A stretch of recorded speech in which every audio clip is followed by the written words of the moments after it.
Hello class 9C। Children, हम लोग gravitation lesson कर रहे थे। आज मैं उसके कुछ न्यूमेरिकल्स आपको बता रहा हूँ, उसको ज़रा समझिएगा। देखिए, हम लोग ने फर्स्ट लेसन में इक्वेशन ऑफ मोशन पढ़ा था, जिसमें ये फॉर्मूला पढ़ा था v is equal to u plus a t. V is equal to u plus a t, ठीक है। लेकिन अब इसी इक्वेशन को वर्टिकल मोशन में पढ़ना है। तो जब भी वर्टिकल मोशन हो रहा है, यानी बॉडी ऊपर नीचे जा रही हो, तो ए की वैल्यू, ए की जगह पे हम लोग स्मॉल जी लेंगे, यानी एक्सेलरेशन की जगह एक्सेलरेशन ड्यू टू ग्रेविटी लिया जाएगा। और बॉडी अगर डाउनवर्ड जा रही है तो एक्सेलरेशन की वैल्यू पॉजिटिव, और यही एक्सेलरेशन नेगेटिव हो जाएगी अगर बॉडी ऊपर जा रही होगी, अगेंस्ट द ग्रेविटी जा रही होगी। और बॉडी की जो मैक्सिमम हाइट पर वेलोसिटी ज़ीरो होगी। एट मैक्सिमम हाइट, अगर आप बॉडी को थ्रो कर रहे हैं और बॉडी मैक्सिमम हाइट पे पहुंच गई है, तो उसकी वेलोसिटी ज़ीरो होगी, ठीक है। एक चीज़ और, इनिशियल वेलोसिटी ज़ीरो होती है in case of free fall.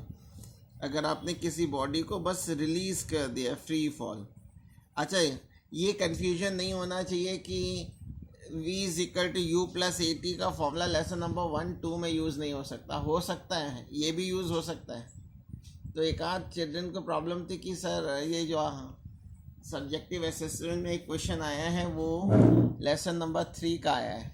नहीं, वो लेसन नंबर 2 का ही था, ठीक है। तो ये बेटा फर्स्ट इक्वेशन ऑफ मोशन है।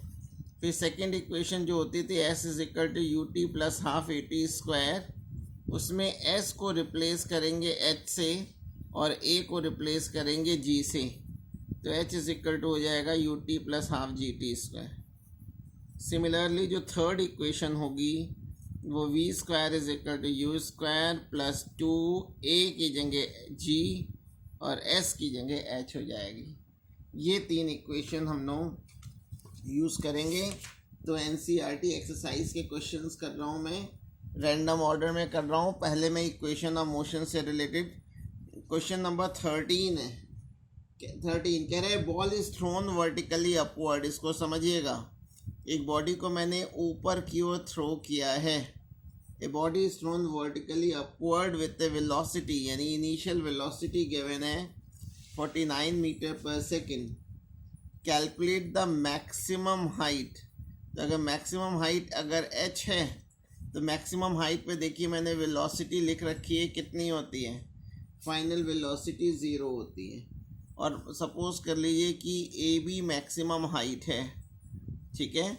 किसी बॉडी, यानी मैक्सिमम हाइट पे जब बॉडी बी पॉइंट पे पहुंचेगी तो उसकी वेलोसिटी ज़ीरो हो जाएगी, और टोटल टाइम भी निकालना है। जी की वैल्यू क्वेश्चन में नहीं दे रखी है, तो हम लोग नहीं दी होगी तो आप 9.8 metre per second square use करेंगे। तो सबसे पहले वेलोसिटी मालूम हो और टाइम निकालना हो, तो हमें हाइट निकालना है फर्स्ट इक्वेशन में। तो मैं थर्ड का यूज़ कर रहा हूँ, और अगेंस्ट ग्रेविटी जा रही है, ऊपर की ओर जा रही है, इसलिए ए की वैल्यू माइनस जी। तो v square is equal to u square plus 2gh की जगह माइनस 2gh यूज़ करेंगे, माइनस 2gh। अब इसे वैल्यू रख दी, v की जगह 0, u की value 49 whole square 2 into 9.8 into h. तो ये 2 इंटू 9.8 इंटू एच इधर आ गया लेफ़्ट साइड में, तो 49 इंटू 49।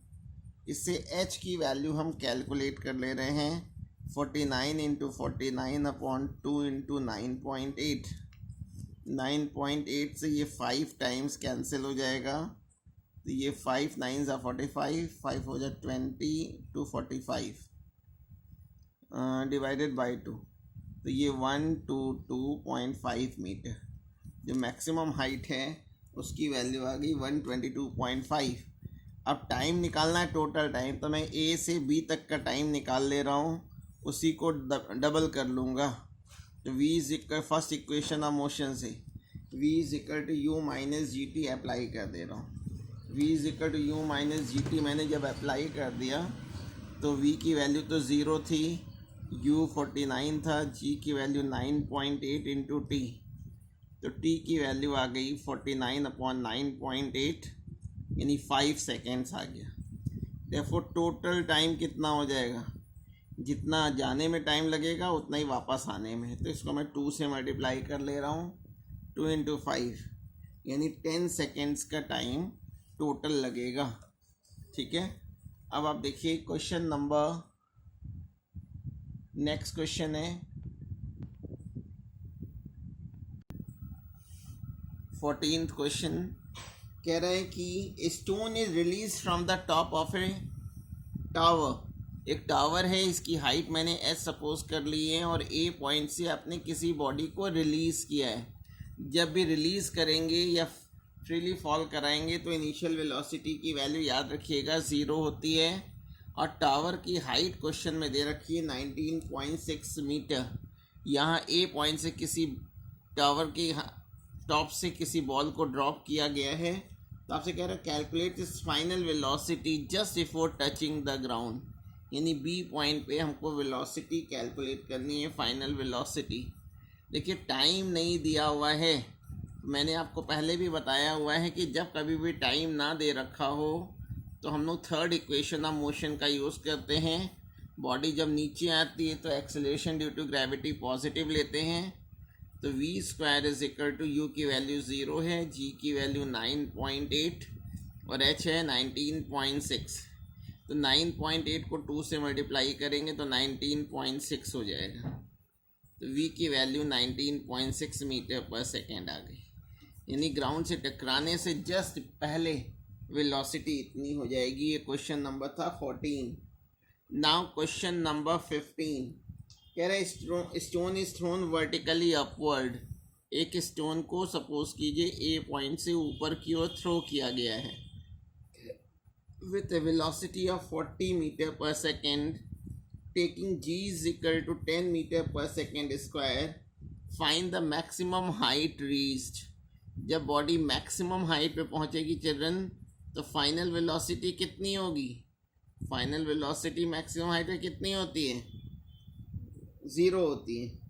और पूछ रहा है नेट डिस्प्लेसमेंट।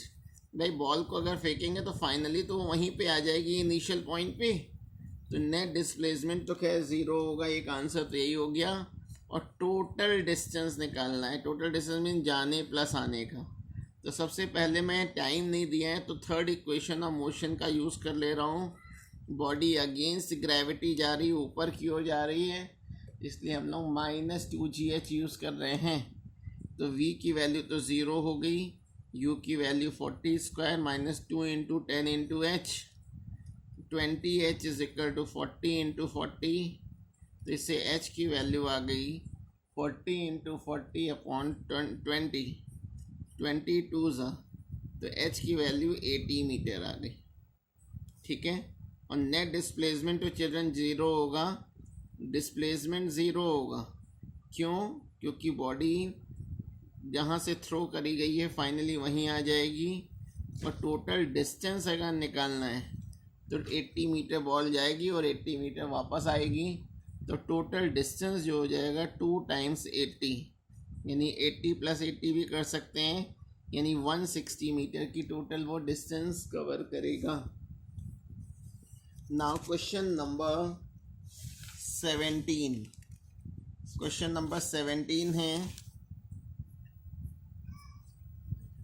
कह रहा है stone is allowed to fall from the top of a tower. एक टावर जिसकी हाइट क्वेश्चन में दे रखी है कि 100 मीटर है, इसको यहाँ से एक बॉल को ड्रॉप किया जा रहा है, अलाउ किया गया है ए पॉइंट से फॉल करने के लिए। And at the same time, जिस समय यहाँ से इसको ड्रॉप किया जा रहा है उसी समय, and at the same time another stone is projected vertically upward, उसी समय एक दूसरी बॉल को ऊपर की ओर थ्रो किया गया है with a velocity 25 metre per second. Calculate when and where the 2 stone meets. दोनों स्टोन कहाँ पर मीट करेंगे ये हमें कैलकुलेट करना है। तो मैं सपोज कर ले रहा हूँ कि सी पॉइंट पे दोनों मीट करेंगे।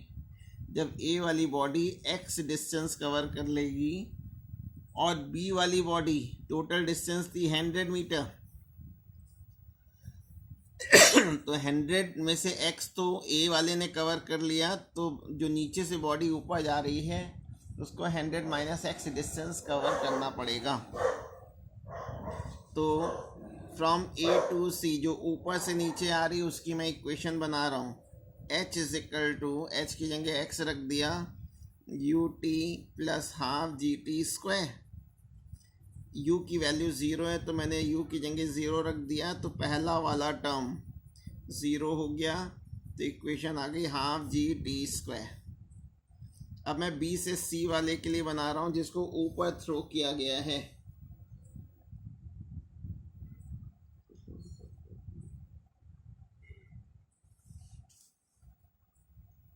तो जो ऊपर की हो जाएगी उसने जो हाइट ली है वो 100 माइनस एक्स, फॉर्मूला बन जाएगा u t minus half g t square.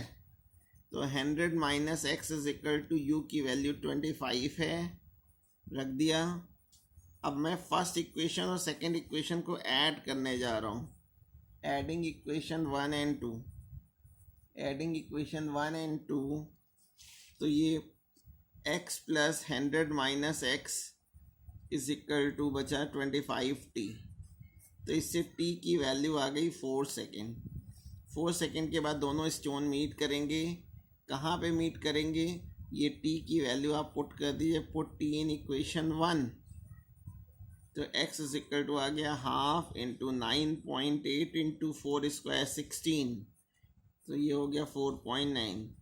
16 9 जा 144, 16 4 जा 64, 78.4 मीटर की हाइट, टॉप से 78.4 मीटर की हाइट पे दोनों मीट करेंगे।